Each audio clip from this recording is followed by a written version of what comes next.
안녕하세요. 축구 전문 기자 한준입니다. 토트넘 허스퍼가 손흥민 선수의 휴식 속에 맨체스터 시티와 2024-2025 시즌 잉글랜드 풋볼 리그컵 카라바오컵 16강전에서 거둔 2대1 승리와 8강 진출은 영국 현지에서 포스테코글루 감독 체제에 대한 기대감을 되살렸는데요. 16년 동안이나 이어져 왔던 무관을 끝낼 수 있다는 희망이 이 포스테코글루 감독이 마침내 승리를 위해서 전술적인 고집을 타협하기 시작했고, 또 티모 베르너가 부활을 알리는 골을 터뜨리면서 최고의 경기력을 보였기 때문에 생기고 있는 것입니다. 세계 최고의 통계 업체죠. 옵타에서 운영하고 있는 디 애널리스트, 세계적인 스포츠 웹진 디 애슬레틱이 정밀 기록과 또 현장 취재 뒷이야기를 통해서 토트넘의 변화와 가능성을 분석했는데요. 베르너가 손흥민 선수의 컨디션을 관리해야 하는 상황 속에 토트넘 공격의 새로운 희망이자 핵심이 될 수 있는 이유까지 설명했습니다. 캡틴 손흥민과 토트넘이 우승컵을 들 수 있다는 희망을 언급한 현지의 최신 컬럼 기사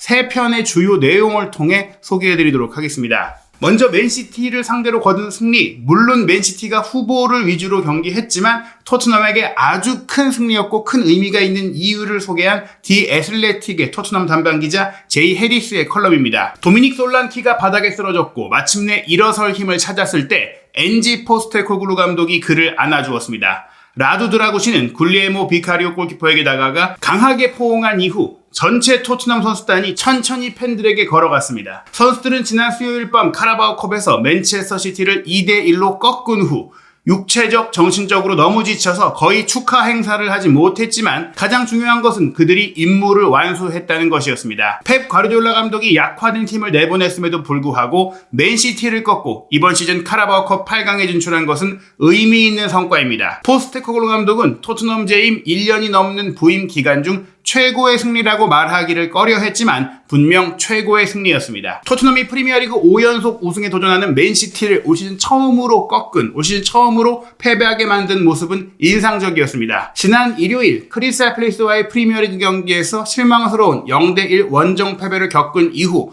토트넘의 능력을 적시에 상기시켜준 것입니다. 토트넘은 전반 30분 동안 끈질기게 상대를 압박했습니다. 솔란키는 상대 골키퍼 스테판 오르테가를 계속 압박했고 데안 쿠루셉스키는 일카이 귄도안을 쫓아다녔죠. 이 독일 베테랑 미드필더 귄도안이 몇 차례 느슨한 패스미스를 하자 쿠루셉스키와 티모 베르너가 달려들었습니다. 로드리고 벤탄쿠르와 파페사르는 필 포든에게 족쇄를 채웠고 드라고시는 지난 1월 이탈리아 제노아에서 약 2,500만 파운드에 이적한 이후 토트넘에서 최고의 경기력을 보여줬습니다. 지난주 네덜란드 클럽 아제트 알크마르와의 유로파리그 경기에서 1대0으로 승리할 때 베르너는 하프타임에 교체되는 등 불안한 모습을 보였고 10대 선수인 마이키 무어가 주전 우선순위에서 베르너를 완전히 밀어낼 준비가 된 것처럼 느껴졌죠. 하지만 베르너가 맨시티와의 경기에서 68분 오른쪽 허벅지로 움켜쥐고 절뚝거리며 교체되자 토트넘은 가장 큰 공격 위협을 잃었고 토트넘 팬들은 베르너에게 열렬한 박수를 보냈습니다. 28살인 베르너는 리코 루이스에게 쉼없이 달려들며 박스 안으로 크로스를 뿌렸습니다. 그는 미키 반더벤을 도와 수비도 했고 반더벤이 부상으로 빠진 이후에는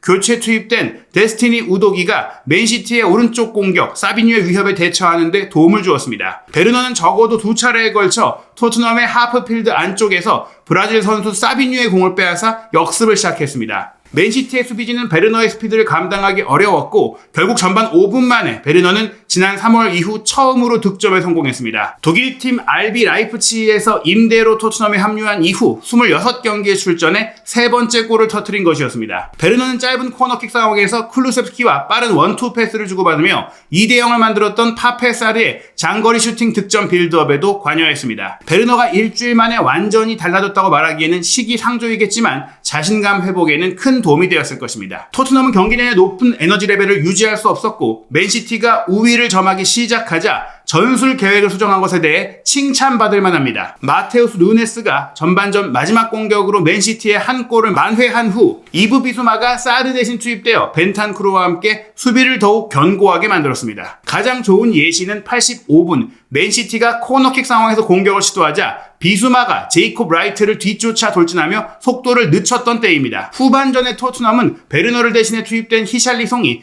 정통 왼쪽 미드필더처럼 자리를 잡고 클루셉스키가 오른쪽으로 이동하면서 4-4-2 전형을 취했습니다. 무어와 솔랑키가 피치 위쪽으로 조금 더 올라갔죠. FBref.com의 데이터에 따르면 토트넘의 볼 점유율은 이날 32%에 불과했는데 이는 포스테코글루 감독 체제에서 치른 55경기 중 가장 낮은 수치입니다. 토트넘은 역습하면서 맨시티를 공격하는 데 집중했고 때로는 크로스 공격을 막기 위해 깊은 수비를 해야 했습니다. 포스테코글루 감독은 지난 9월 아스널과 북런던 더비 패배 이후 영국 방송사 스카이 스포츠의 기자와의 인터뷰에서 2년차에 대부분 우승한다고 말한 것을 항상 우승했다라고 바로잡은 것이 화제가 된 바 있습니다. 원칙에서 벗어나는 것을 꺼려하는 호주인 포스테코글루이지만 이러한 작은 전술적인 변화는 야망을 이루기 위해 때로는 타협이 필요하다는 것을 인정하는 것처럼 느껴졌습니다. 포스테코글루 감독은 경기 후 미디어와의 인터뷰에서 믿을 수 없는 팀과 경기를 하고 있고 그들은 온갖 종류의 질문을 할 것이고 오늘도 그랬다라고 말했습니다. 결정적인 기회를 많이 내주지 않았고 수비를 잘했다고 생각한다며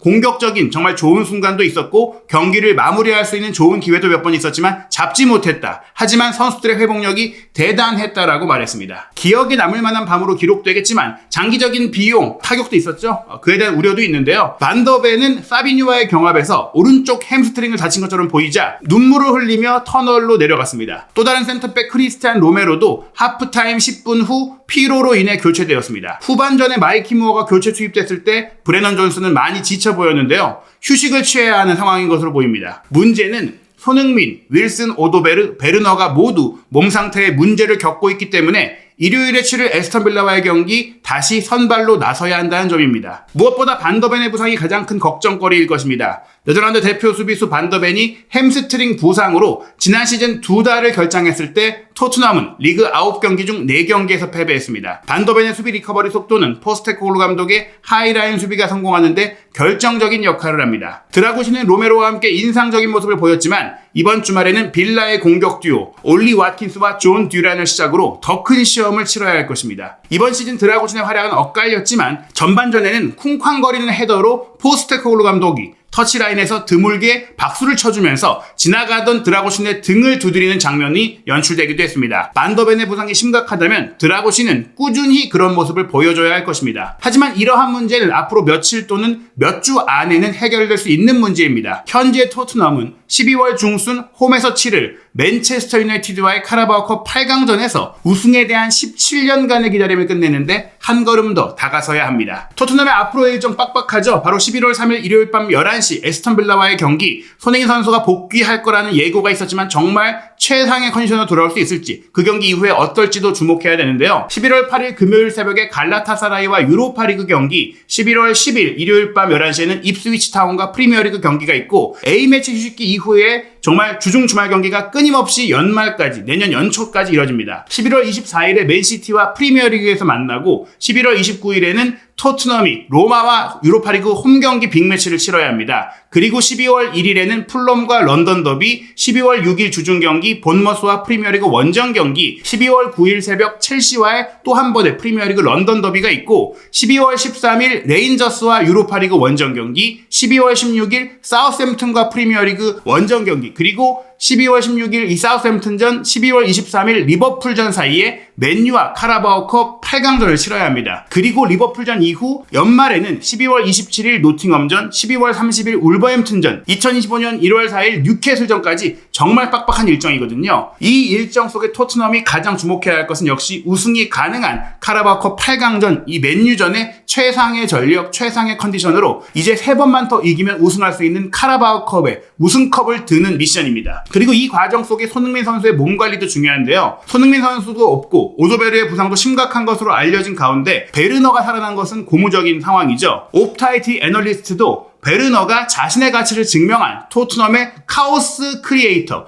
혼돈 창조자라고 극찬했는데요. 그 내용도 살펴보겠습니다. 티모 베르너는 대부분의 프리미어리그 선수들보다 더 많은 비판을 받고 있으며 토트넘에서 장기적인 미래가 없을 가능성이 높지만 여전히 그와 함께 할 가치는 있습니다. 지난주 알크마르와의 경기에서 악몽 같은 경기를 펼친 베르너에 대해 얼마 남지 않았던 그의 옹호자들 중 상당수까지도 그를 포기했었죠. 유로파리그 경기가 열린 지난 목요일 밤 토트넘 공격수 베르너는 우려할 만한 무능함을 보여줬습니다. 베르너는 당시 시도한 패스 중에 70%만 성공시켰는데 이는 15회 이상 패스를 시도한 토트넘 선수들 중에서 가장 낮은 수치였죠. 너무 자주 그리고 너무 쉽게 공을 빼앗겼습니다. 특히 베르너의 패스 성공률은 파이널 서드 지역으로 한정한다면 61.5%까지 떨어졌습니다. 베르너가 소유권을 낭비한 것은 홈팀 토트넘이 조금 더 편안하게 이기고자 했던 상대 알크마르를 지속적으로 압박하지 못한 이유 중에 하나였습니다. 베르너는 토트넘이 만들어내는 몇 번의 좋은 찬스의 중심에 있었고 초반에 마이키 무어를 위해 박스 안으로 멋진 크로스를 넣어주기도 했죠.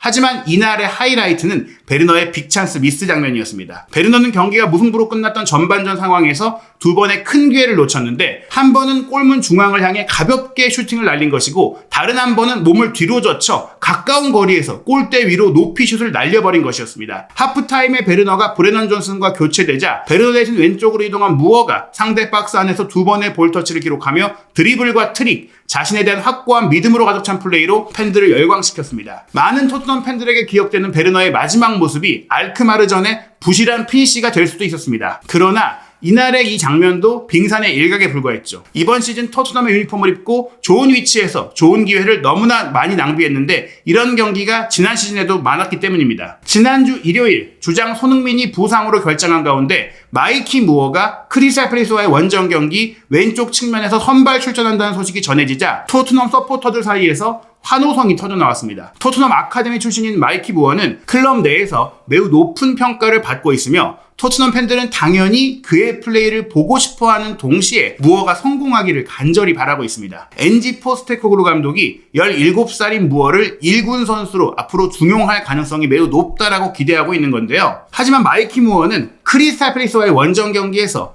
유로파 리그에서의 활약을 재현하지 못했습니다. 팀 전체가 부진했던 이날 무어는 거의 눈에 띄는 활약을 하지 못했습니다. 일각에서는 포스테코글루 감독이 무어를 프리미어리그의 강팀과 원정 경기를 치르는 너무 힘든 환경으로 내몰았다고 비판했는데요. 하지만 그렇다고 해서 베르너가 팀에 복귀할 자격이 있다고 확신하는 사람은 거의 없었습니다. 이전의 클럽에서도 베르너가 겪었던 문제를 생각해보면 자신감이나 능력 등 골문 앞에서의 문제는 그리 놀랄 일은 아닙니다. 많은 사람들에게 베르너는 토트넘이 필요로 하는 선수가 될 수 없기 때문에 그를 성장시키는 데 사용할 출전 시간을 줄 필요가 없다고 여기고 있죠. 잉글랜드에서 베르너는 골을 많이 넣은 적이 없습니다. 첼시 시절을 포함해서 그의 프리미어리그 기록은 76경기에 출전해 12골을 넣은 것인데 이는 기대 득점이 22.8골에 달했기 때문에 이 기회를 고려한다면 실제로는 2배 가까이 더 많은 골을 넣었어야 한다는 뜻입니다. 하지만 골대 앞에서 꾸준히 고전하는 선수들은 베르너의 18경기 무득점 행진처럼 힘든 시기를 겪을 때 어떻게 대처하는 게 좋은지 알고 있습니다. 전에도 이런 일을 겪은 적이 있기 때문인데요. 베르너는 지난 수요일 밤 챔피언 맨체스터 시티와의 카라바오컵 원정 경기에서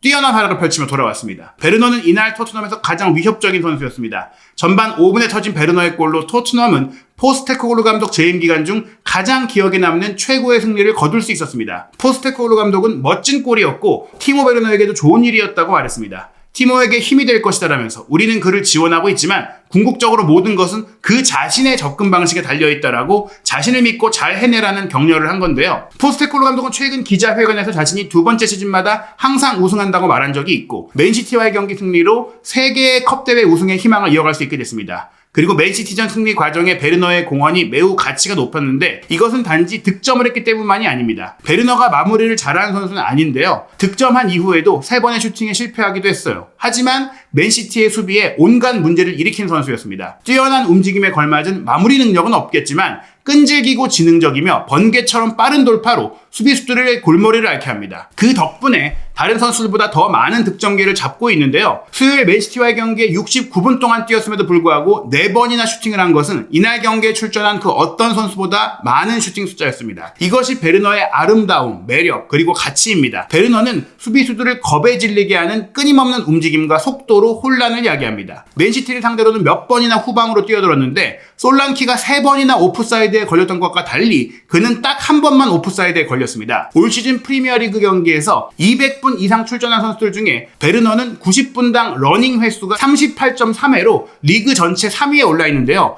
여기서 러닝이 무엇을 의미하냐면 팀이 지속적으로 공을 소유한 상태에서 오프 더블 침투를 얘기하는 거예요. 이럴 때 팀 동료로부터 패스를 받은 횟수는 90분당 11.9회로 5위, 상대 페널티 지역 안에서 패스를 받은 것은 90분당 14.9회로 2위에 달할 정도입니다. 4시간이 넘었던 경기 시간 동안 베르너는 딱 한 번밖에 오프사이드에 걸리지 않았어요. 최고 시속 35.9km를 기록하며 울버햄튼의 카를로스 포르베스가 기록한 36.9km에 이어 프리미어리그에서 두 번째로 빠른 속도를 기록하기도 했습니다. 베르너는 많은 단점으로 비난받을 수 있지만 경기장에 있을 때 그는 상대가 뒤로 향해 뛰어드는 베르너를 걱정하게 만들 수 있습니다. 사실 많이 뛰어다니고 열심히 노력하지만 최종 결과물인 득점이 너무 적다는 게 지속적으로 드러났던 베르너를 옹호하는 것처럼 들릴 수 있겠죠. 어느 정도 그렇긴 합니다. 하지만 베르너가 그라운드에 있다면 놀라운 일이 일어납니다. 2021년 챔피언스리그 결승전에서 맨시티와 경기에서 첼시가 우승할 때 카이 하베르츠를 향해서 마운트가